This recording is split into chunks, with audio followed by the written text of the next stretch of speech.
your screen. Can you what like as the administrator? What do you see? I basically, so we're live now. I see like our Zoom call here, so I can see you and me. And then in a separate window, I have like the YouTube thing that shows like that we're live right now and like how much time is going. And then there's Okay. this other, I guess, app or software that connects the Zoom to the YouTube.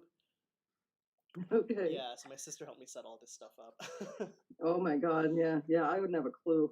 Like I say, if this Zoom call freezes again, and I lose sensitivity sometimes, I have to log out and start up again. Yeah, that's okay. That's okay. So that might happen. Hopefully not. Okay. All right, so Sensei Fox is here. If anyone watching doesn't know who Sensei Fox is, you were one of my first teachers actually when I was a kid. Um, you've pretty much known Okay. me since I was Yeah. like 8 or 9 years old, which is Oh my which God. is kind of Did I crazy. sign you up? I'm not sure Probably did. actually. I'm not sure. But yeah, you're still the highest ranking female in our like dojo's circle, I guess. Yeah. And then you're like It's one of crazy. the first people to get the sensei title too, which is pretty cool. I was the second. Sensei D was first. I was the Okay. first senpai. I Okay. was the Okay. first senpai of the dojo, Nice. which Nice. was really quite an honor. So yeah, I'm the second sensei, and Sensei D2 is the third. Okay, it's pretty cool. Yeah. So. So I figure like And you're the fourth. yeah, I'm the fourth one. We're looking for the fifth soon, so all the black belts, we gotta Sweet. get them stepping up with the instructing and stuff. Sweet. Nice. So I figure we could start off by talking about like we can talk about like injuries and some of that stuff too, because I know that Okay. you have a lot of experience adjusting what Mm-hmm. you've had to do over the years. I've had a little bit of experience with that as well, so I guess we can trade our insight into that. Yeah. Um, but I guess Yeah. we can start off with like, how long have you been training now? Like approximately. Over 26 years. Right. So I guess we can even just start as like the leadership role you feel as, I guess, as a woman, as an older woman, someone who's still training even now, like what that's been like for you. Okay. When I started, okay, let's back this up a bit. When I started, I was 41. So it always makes me smile when I used to sign up the fellas in their 30s who thought they were too old to start because they were signing their kid up. Anyway, no, and I had no aspirations to ever be a black belt. Even as a brown belt, I wasn't sure, I'll just do what they're doing and see what happens. Right? Yeah. I'm pretty stubborn that way. But yeah, after that time, I hurt myself with the hip, and then I kind of forgot about it. But I think what I'd done is probably put a pretty serious fracture in there and didn't know. And over the years, arthritis got into it, and then 5 years down the line, I think I was an advanced blue belt. I couldn't do jujitsu anymore. I had to let that go. I had to let that go, which is crummy because I like jujitsu. I really did. But and I didn't make the connection to the car thing, the accident thing, until a little later on, because it's 5 years down the road, and it was out of my head. And I thought, oh wait a minute, this is the impact of that hip hitting the cement is what probably put this on the road for calcification, and that's what happened. Yeah, so when you train with an injury, there's you have to respect your own body. You have to know your own self, what you can do and what you can't. Right. And I think, well, for me, it was. I also have the heart thing too. I've had that since I was 30, right? Which just can sail off into a hyperdrive for no real reason. And it happened a few times at the dojo. I think it scared the living crap out of Sensei boys, because I had to lie down. Right. I can't stand. Yeah, but anyway, with the hip and whatnot, you just do what you can. I mean, he and Sensei D also modify what I can do, and there's no reason you can't train with an injury. I trained in Innisfil with a young boy. He did not have a properly formed right hand. Okay. Literally, it was like just not there. And so there's no reason why he couldn't train and be as effective as he could possibly be. And he was a small person, he wasn't a very big kid.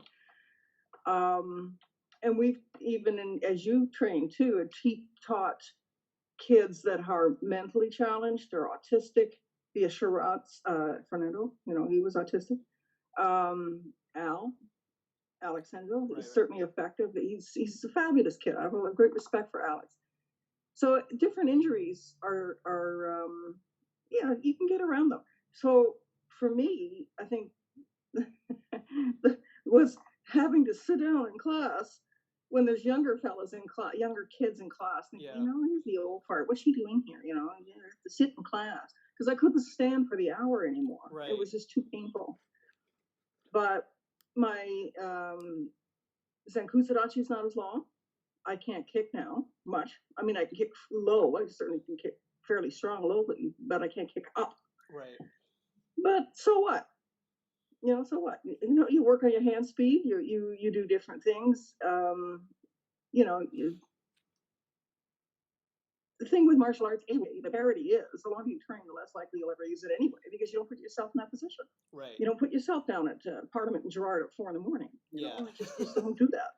For sure. And or you don't wade into a bar fight. You just walk around and go out the door. But if you have to, that's the thing. If you have to fight to save your life, or someone else that you love, or a child, or something that's going down that's wrong, and you need to be there, then you have the ability to be able to step in. And yeah, you might get hurt, Right. but it's the right thing to do, and you're not going to give up until you either get knocked out or you knock them out, one or the other. Yeah. And that's the way I look at it. I think too, even with like having an injury or a limitation or anything that kind of puts you in a vulnerable demographic, I think that's almost more reason that you should be training. Because that Yes. the guys or the people out there that are going to try to, take advantage or attack you or do something, Yeah. they're looking for someone that they perceive as being vulnerable. So even if you have like a Yes. restriction or a limitation or something you may not be able to do as well as someone else, you have certain things that you'll be able to do well, and you need to be able to do those things well based on what you're given, the tools that you have at your disposal. Yes. Yeah, exactly. And I think too, the best, the best thing you can do is try and talk something down.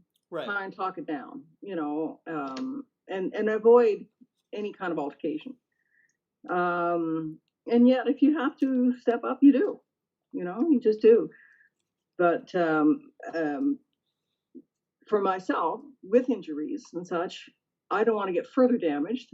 So when I train things that I can work really well, like my hands, my movement skills and things like that, to the best of my ability, because I'm not as spry I might be, or as fast as you or anyone else. But I mean, I got to be away from that. Got to give the distance. In the sparring thing, you want to have that distance. Right.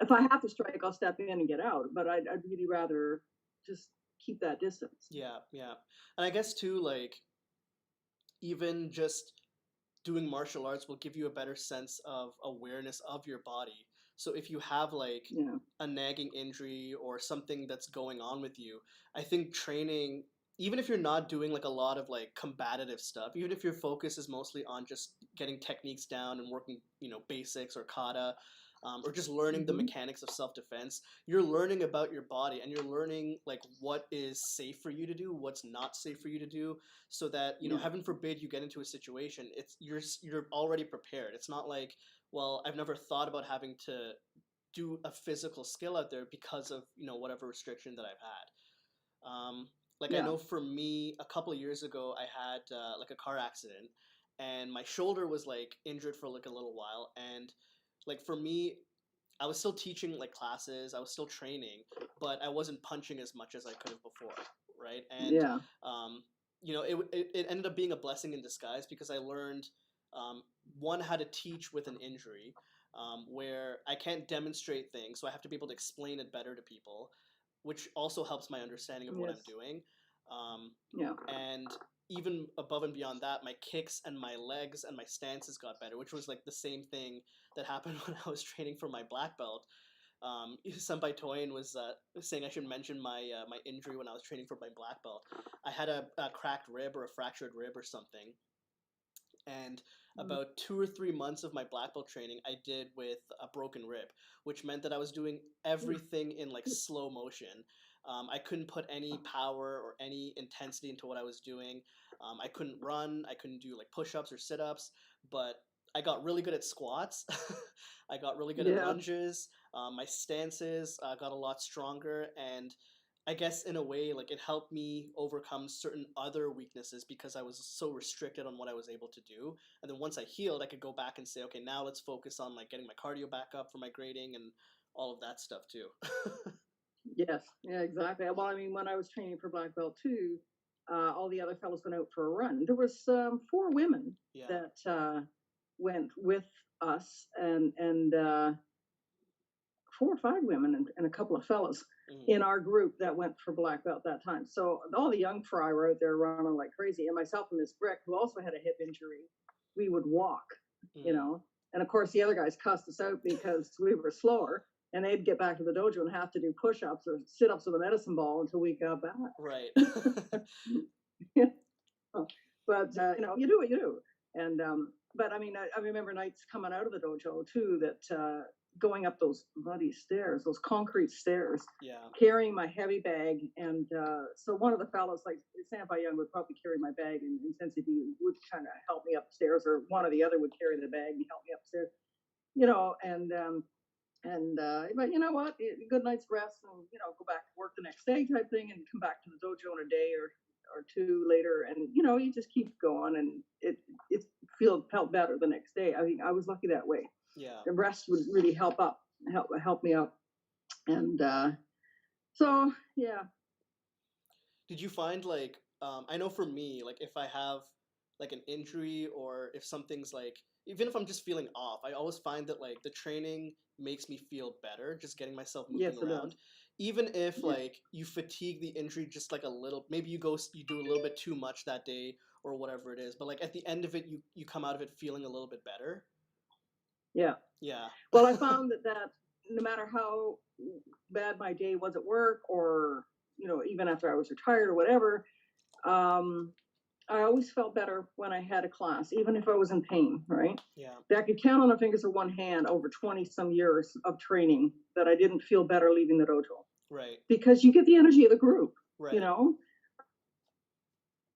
I think it's the camaraderie, the help, and the learning of it. I mean, it's not just a physical, you know, um, thing to do. It's a karate. Oh, it's a physical thing, and it's violent and all this. Not, no, it's not. It's a Yeah. very mental thing. And sometimes training with injuries pushes that mental thing too, because well, do am I going to give up? When I started, there was all kinds of ladies my age in the 40s training, and none of them stayed. None of them. Yeah. Like, okay. And I don't know, like what made me stay? I don't know. Just stubborn. I don't know. I liked it. I really did. I really liked it. And I thought, you know what?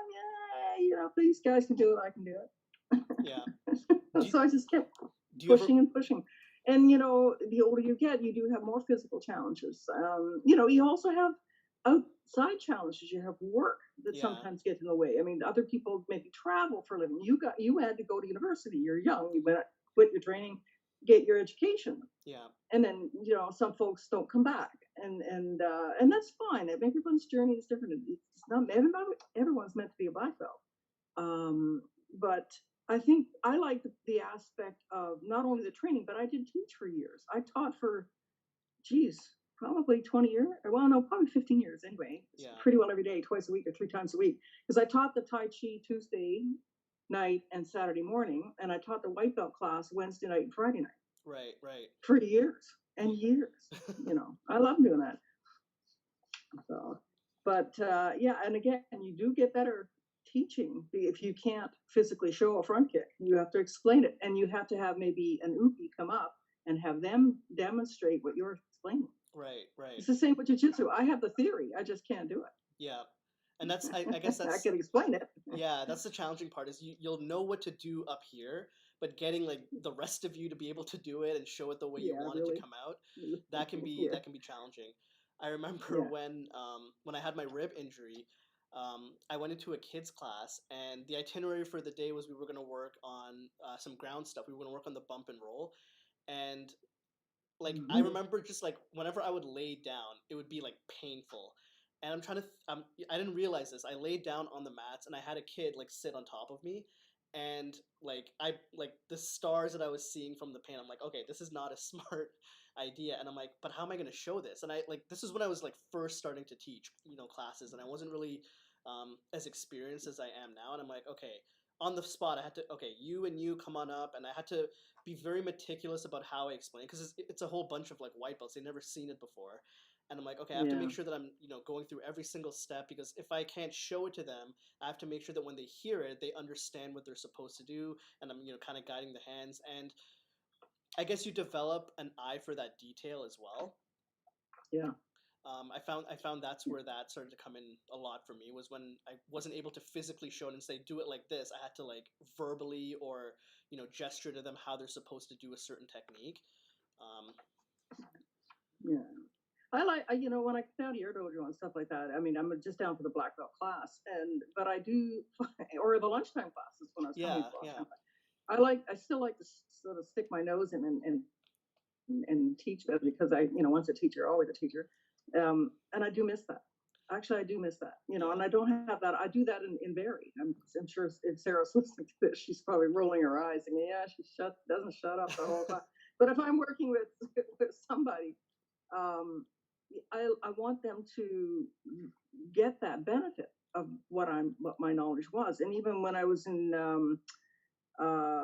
in Innisfil working with Sensei Michael right, McLean, even if when I wore my white belt when I started, because I wore the white belt for quite a while out of respect, he would say to the students, "Don't pay attention to that belt. She's a black belt. She's a fourth dan. Don't worry about it, right. and listen to what she says."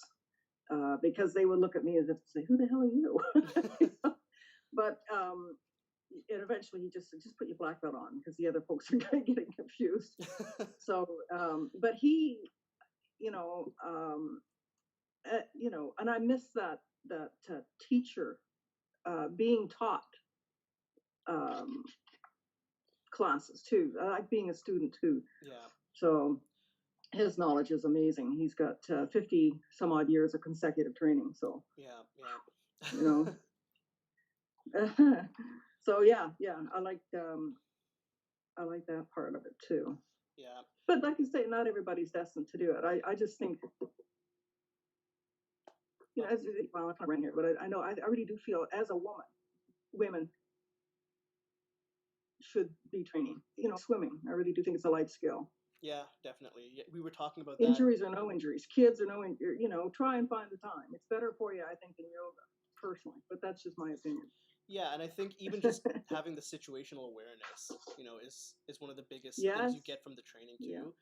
And Yeah. like we were talking about this earlier, like the longer you've been training, the less likely you are to get into a situation, because you've heard all the different scenarios that can happen. You know what to look for. You know what the signs are, and Yes. I think Yeah. like you were saying this too. Like you were mentioning how important is you feel for young women, older women, like women, all women basically should be exposing themselves to some kind of self defense or martial arts training. Um, Yeah. and I agree. I think that's crucial too. Well, like you said earlier too about the vulnerability of some people, right? Yeah. After I retired, I taught at the Maple Health Center for about 7 years, and I taught the seniors day. It's like a daycare for older folks, Okay. and they it was part of their activities. And so I think it was 11 o'clock or something like that. They all gather in a big circle and sit. I didn't want anybody standing, because I mean, some were perfectly fine; they could walk normally. Others had canes, some had walkers, and some were in wheelchairs. So everybody sat in a circle. Anyway, and I did the tai chi with them. And but I put it out there. Does any of you guys want to learn self defense? And a handful of them did. Yeah. So we had a half an hour of separate, um, a different day, a half an hour of self defense, because seniors sitting at the bus stop, they can be seen as a Target. target. Yeah. Okay, and or sitting on the bus, or out in the world, because they're compromised, because their mobility may be compromised, or what have you, right? Some guy just wants a victim, Yeah. and they really seem to really enjoy it. Yeah. So It was I did that for quite a while too. Yeah, it was actually interesting. Earlier this week in one of the Zoom classes I was doing, I had Senpai Joda and Miss Movahedi, so two of the female black belts, and we've been talking about like de-escalation tactics, and we're starting to kind of go into this thing about how to identify a predator, what signs to look for, Mm-hmm. because one of the things that we talk about with like women's safety is most of the time when it comes to attacks or violence against women, it's usually someone that you know. So we were talking about some of these tactics and things like that. We were exchanging some stories, and I think one of the things that people will hesitate to do martial arts or self-defense with is they operate with the mindset on how the world is supposed to be, Yeah. whereas you have to look at it where this is the way the world is, and even though there's certain elements of it that are completely horrible and wrong and should never happen, it's the reality of it, and Mm. you need to be prepared in that regard too. So I was I heard a saying a long time ago that really stuck with me. We do not see the world as it is. We see the world as we are, right, through all the filters and everything else. And everybody sees the world a little differently because their upbringing is different, or their experiences are different. Even the people in the same family, right? yeah, Obviously. So, like you say, and I remember Boyce once saying too that you can't rationalize with the irrational. Some guys in your face. Yeah, I took the subway for years and years, and you used to see all these little happy wanderers that would walk around the subway, talking to themselves. And some of them are violent, right? Because they have mental illness, and this you can't rationalize with somebody that's irrational. If they want to hurt you, you either need to get out of the way, or you yeah, need to hit them first, and just stop this, yeah, diffuse it, stop it, however you need to do it. I mean, um, the world is not the way we want it to be, or the way we are. right, I mean, we are, you and I, and any of the karate people I've ever met are not violent people, believe yeah. me. That's They're the good irony. people. And, but they're very gentle and decent people, because I think once you see what you're capable of doing to a human body, Yeah, you seek the peace. You've seen the aggression, and you seek the peace of it, right? You don't yeah, want you don't want the violent encounter at all, because you know what you can do to a yeah, human body. yeah. You know, So you can like, kill somebody. yeah. So I guess like the question now is like how long for you did you find it took before you felt that confidence where it's like, you know what, I don't need to worry about myself anymore. I know I have enough of a skill set where if something were to go Mhm. down, I know how to escape. I know how to either, finish things if they get physical or call for help or whatever the situation demands. Like when did you feel you had a good grasp of that? I don't know. I mean, I think I had that. Um, it was a progression, and I think you go in and out of that confidence a little bit. I Okay. remember one time in class, I was a green belt, and we had the lecture at the end of the class. This is not a hobby. Make a decision. You have to make a decision. You can't play at karate. You have to make a decision to either be in or be out. And I went home and I thought about that, for a day or so, and I went back. And the next time I went into class, I was full throttle. I thought, okay, Yeah. I'll make a decision. And Boyce even said, "Oh, somebody's made a decision." Right. And it was at that point, I think, it turned for me from just kind of making it a hobby or an exercise to a little bit more. And then I wanted to learn more. The more I learned, the more I wanted to learn. And it wasn't just, oh well, I'll take what I get tonight in class, because you're a green belt. You're just at the middle edge of learning. And by the time I was a brown belt, I thought, yeah, this is pretty good. I was pretty confident that I could look after myself if I had to. And it just went on from there. I think, cripes, at 47, when I got my black belt, after finishing the grading, I remember talking to Simon Dickinson, Sensei D2, we were standing side by side at the end of this thing. It was 10 o'clock at night, and we've been going since 6 in the Right. evening at Seneca. The Never mind the 12 o'clock noon that we started, in Richmond Hill, the good old from days. 12 to 4, and then we broke for 2 hours, and it went from 6 till 10 o'clock, and they said line up. And he and I looked at each other. He said, "Is that it? Are we done? I mean, is it over? Because you never know in a Yeah. black belt grading if that's something else is going to happen, because they'll do that." And I thought I did that. I didn't give a goddamn if I passed or not. I was just proud that I finished the damn grading and I did the best I could. Yeah. Yeah, I made a ton of mistakes and whatnot, but that's okay. Yeah. I finished it and I was pleased with it. And I thought, if I can do that, I can do anything. I can do anything. Yeah. No kidding. Seriously. And you know what? I mean, shoot, that was 5 months of training, a full day of grading, and I didn't care if I passed. Didn't matter at Right. all.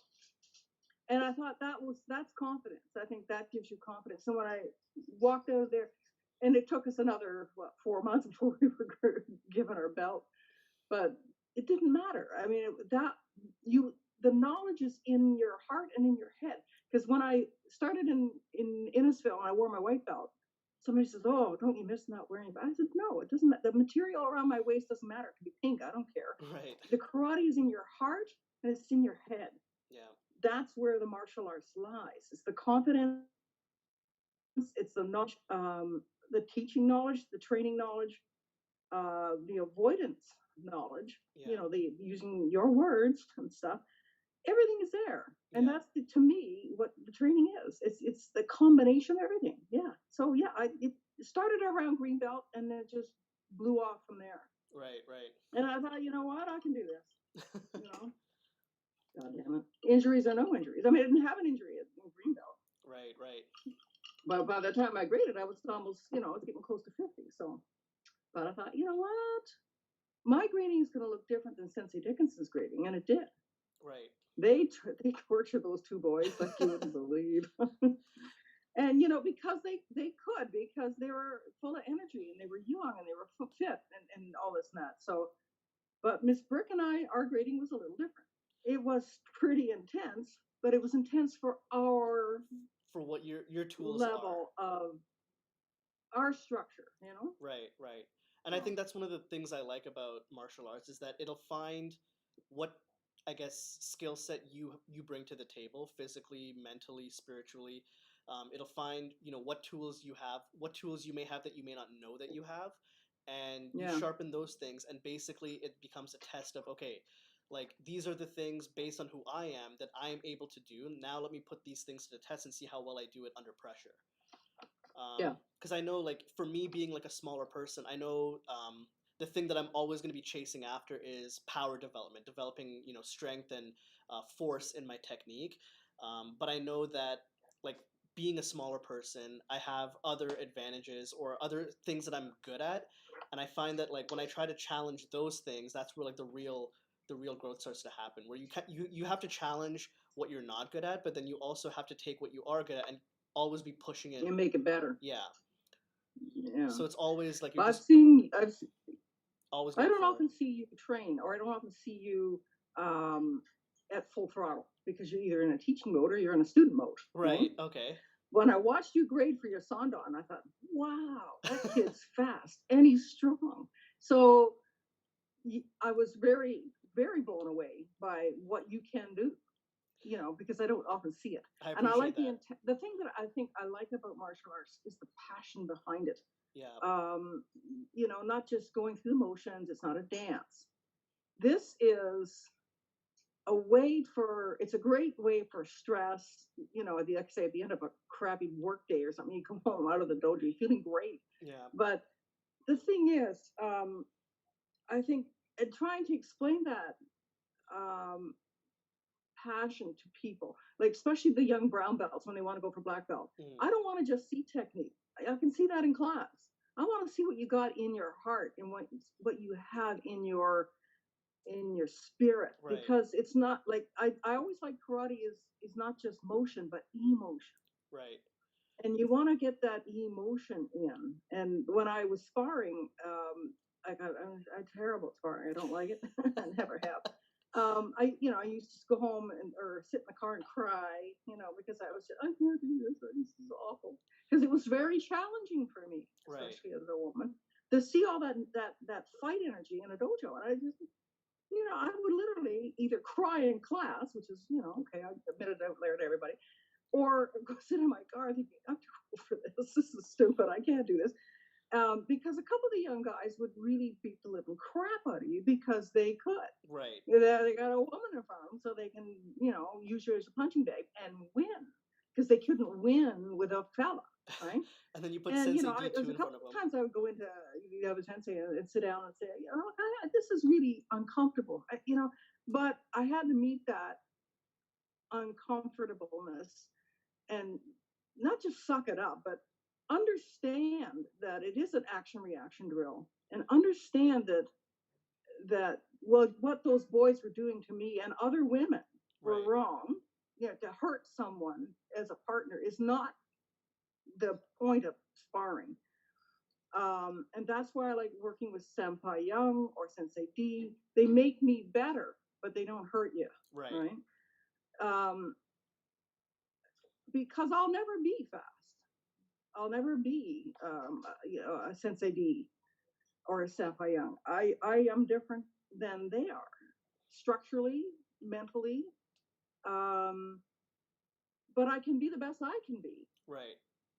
I remember a few times that when some of the younger boys were a little overly aggressive to the women, and not just me. And a couple of the women quit because of it. They were just being, harassed and beaten up because these guys thought, oh, well, they could. And, so they were kicking and punching, and women weren't fast enough to block or anything like this, and that never getting hurt. And, you don't want to get punched in the breast anymore, and you want to get kicked in the nuggets. Thanks very much. Right. And, and we have jobs to go to the next day, and we're all bruised up and everything else and this and that. So since he would take these young boys and spar them the next class, Right. and Right. spar them like they did us, and kind of give them a little bit of a lesson, Yeah. dojo justice, as it were. And some of them got it, some of them didn't. But the ones that were like that never lasted. Right. They never stayed past blue belt anyway. Definitely. Yeah. Because they just can't. It's not that kind of mindset. If you've got that negative mindset, you just won't stay. Yeah. So For sure. And I think that mindset will only get you to a certain level of skill, anyways.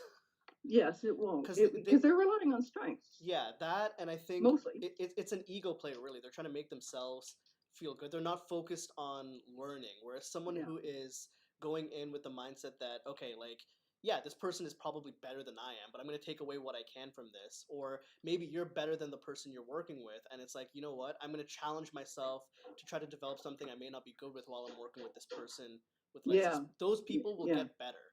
Someone who goes in with the intention of, I just want to win, Yeah. that will take you. There's basically a limit to the skills you're going to develop with that mindset. Yes. And Yes. you see it all the time. As soon as they, they'll win, they'll win, and then they'll go up against someone who will just kind of, toy with them a little bit and kind of say like, look, no, you're not the biggest, baddest dude here. You've got leaps and bounds to make before you can consider yourself decent at this thing. And at that point, you find Yes. that they'll stop. Yeah. So I always Because I think find the that more interesting. I think humility comes into it too, because the higher you get up this ladder, and the better skill set you have to, you know, respect the people ahead of you, and have compassion for the folks behind you. And as a job as a sensei, and the sensei D said this too, to help these people come up and be better. Yeah. And I always said I wanted my students to become better than me, Right. because that is my goal as a sensei when I was teaching. I want you guys to be better than I am, because you're mostly they're younger. I was always the oldest person in the dojo, and there's no reason why that they couldn't become better. Yeah. And they've got the time. I don't. Yeah. Yeah. So Yeah, and I mean, like, the training has changed a lot over the years. We were talking about this a little bit too. Like, I know a lot of people, they hear karate and they think, oh, they're just gonna like beat the crap out of each other, Yeah, not exactly. realizing that like no, like what you don't start sparring until you kind of know what you're doing a little bit. Like I think in the podcast with Senpai V, we were talking about like how like beginners will get frustrated that there's not enough sparring happening. And it's like, well, we can't let you spar if Yeah. you don't know how to throw a punch at Yes. someone without like knocking them to the floor. Um, Well, you gotta have your foundations first. yeah, and I think now, like, even though it doesn't seem as much intense as it was before, I think the training has become a lot more intelligent, where Yes. it's a little bit more systematic, where we can look at someone and say, okay, this person is able to do this, this, and this. They need help with this, this, and this, and it becomes a little bit more um, personalized, especially at the higher levels as well. Like Yeah. we go through this. Sensei D is really good with this, where he'll have like four of us in class, whatever, and he's gonna be like, okay, you're gonna do this, you're gonna do this, you're gonna do Yes. this. Like, I don't want you doing that. You're gonna do this instead. And he just has Yes. that ability to look at a student and know what they need to do, even if they don't Yeah, necessarily and bring out want the to do best it. in that person because Yeah, everybody needs something a little different, yeah. And I right? remember, even just watching him when I was learning how to teach, and I'd watch him with the kids, or watching you teach with the kids as well, or the other adults. I always found that fascinating. Where it's just like, how do they like just know what's going to be challenging for this person, and they know exactly the level to push them, they know exactly how to do it. Yeah. And as I taught them, I'm just like, oh, this is just an experience thing. You start to see patterns in people, and you Yeah. kind of know how to coach them through it. Yeah. And Because some, it still sorry, fascinates me as a sensei to be able to like look at someone and say, okay, this person needs to overcome like this obstacle to get to the next level in their training. How am I going to do this without either one hurting them, discouraging them, or scaring them out of the dojo?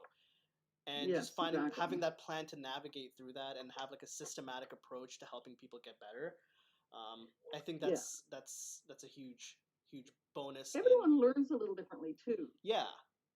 Yeah, some people are visual learners. They learn by completely seeing it. Some people need to hear it. Mm, Some people need to do it.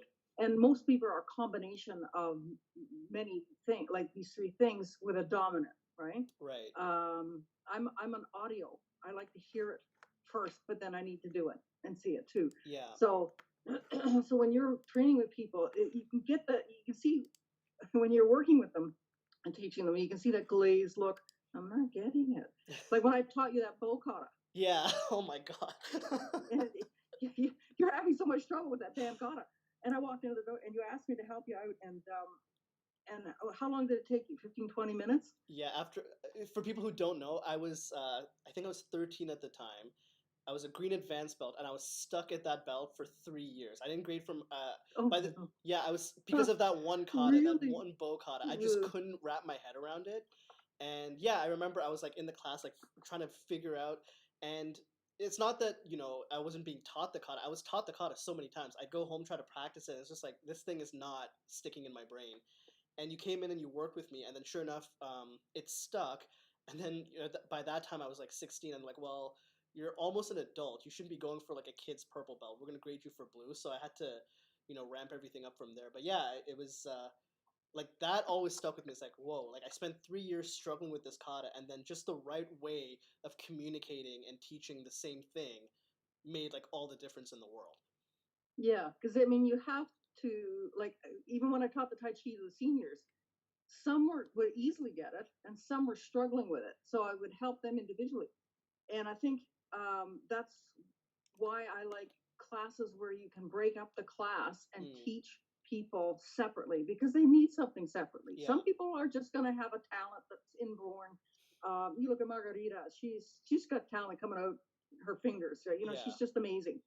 And then there's me, who struggled for everything. And Sensei D, I think, actually has inborn talent. oh I yeah, don't know if his brother has as much, but he does. But then, not everybody is going to have that, and you need to, as a teacher, be able to see what individual people need and yeah, work with them for what they need and explain to them that, and they may not get at that class, yeah, but you plant the seed, yeah, right? for sure. So, So so we got like a couple minutes left. If anybody has like questions for Sensei Fox or myself, you can enter them in the chat, and we'll kind of go from there. I do want to say though is I Okay. think that anybody can do this. If I can do it, anybody can do it. And because I'm not special, believe me. I fought through injuries. I fought through, um, you know, my own blocks of saying, "Oh, I can't do this," and it's not. But I mean, if I can do this, I swear to God, anybody can do this because it's very uplifting. I think. Like I Yeah. say, not everybody has to go all the way, but I think it's a good skill to have. Yeah, for sure. Even if it's an exposure. Like I like your ladies' nights of self defense. I think that's fabulous.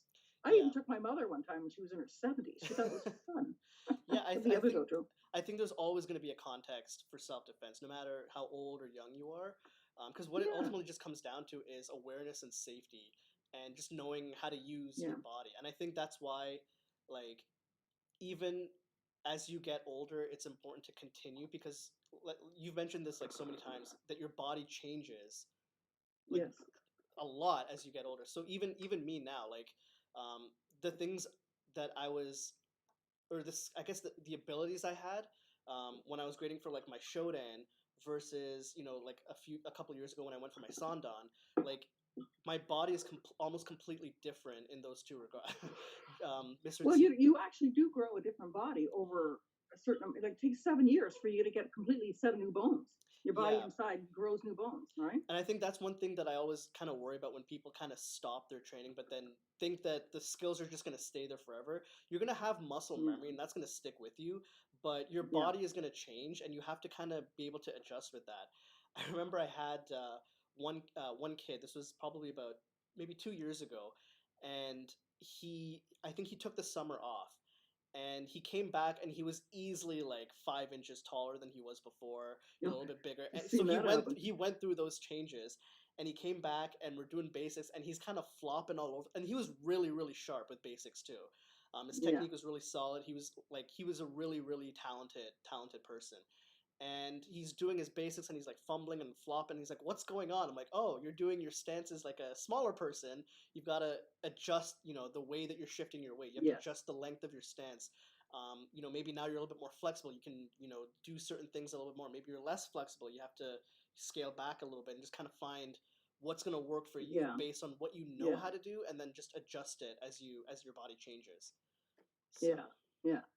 I remember Jack's daughter Sarah when she was going through her growth spurt. She was a gymnast from the time she was 3, and all of a sudden she went through a couple of years there where she was having terrible trouble trying to land things perfectly or on the balance beam and all this stuff because she was miscoordinated. right. She had to learn to grow into your body, and I think for the younger kids, I did judo from the time I was 11 till I was about 14, Oh yeah, that's right. and then didn't start again until I was 40.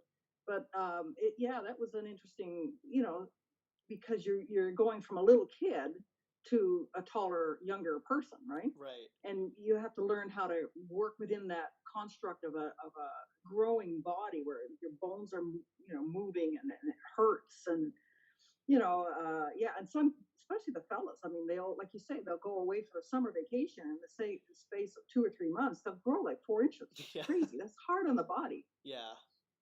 Yeah, for And then sure. they don't know where to place their feet or where things, their arms. They're like a long, like a gangly colt, Yeah, horse. it's I hate to say, but it is funny to watch them like realize, oh shoot, I should have been practicing while I was growing, and like Yeah, having the really. realization. Yeah, all of a sudden you don't know where to land your feet. Yeah, Jeez. awesome. Uh, So we're is pretty there we're anybody pretty. got questions or anything? I don't see any right now, so we're pretty much at time here, so I guess we can wrap it Okay. up. All So right then. thank you for doing this. It was awesome. Well, thank you. It's just been, quite a cool experience. Yeah, it's fun. And again, if anybody wants to do donations, I'll stick around for a little bit. If you want to email it to the dojo's email address, we can do that as Yeah, I'll well. give you a call. Sure, I'll give you yeah. a call. I'll And put something in. Sure. what we'll probably end up doing after this one is I'll probably have to switch the day of the podcast to a different day, maybe Sunday or something. Just because like now we're gonna start getting ready to look at doing classes outside on the I Saturdays. think that's yeah. Yeah, And so hopefully, so long as the weather holds for the summer, at least you'll be able to get some classes outside for the kids yeah, and whatnot. for sure. And I mean, worst case scenario, if like people are like really fond of like the Saturday, what we can start to do is like pre-record the podcast, and then I just like put it up on Saturday morning, and people can watch it. And Yeah. it's not live, but that's Yeah. fine too. So yeah, if Yeah. anybody wants to be on the podcast, students, parents, other black belts, other colored belts, I'd like to hear from some of the other women, Yeah, for because we sure. only graded a few women in the time frame that we've, in the 20 some years Yeah, that definitely. the Richmond Hill was open. That would be cool. Yeah. So And yeah. even some of the kids, I wouldn't mind having. It's always fun to hear the kids talk about this stuff too. I think that's always Oh yes, entertaining. See absolutely. if I Their can get perspective is fabulous. some of the kids up here too. So that'd be cool. Yeah, I think that would be great. Yeah. All right, Sensei All Fox. right, Jeff. It, Well, thank you so much, Sensei. thank you, and enjoy your weekend. Enjoy the sunshine, Yeah, you too. and Yeah, get out there and enjoy that heat. yeah, for sure.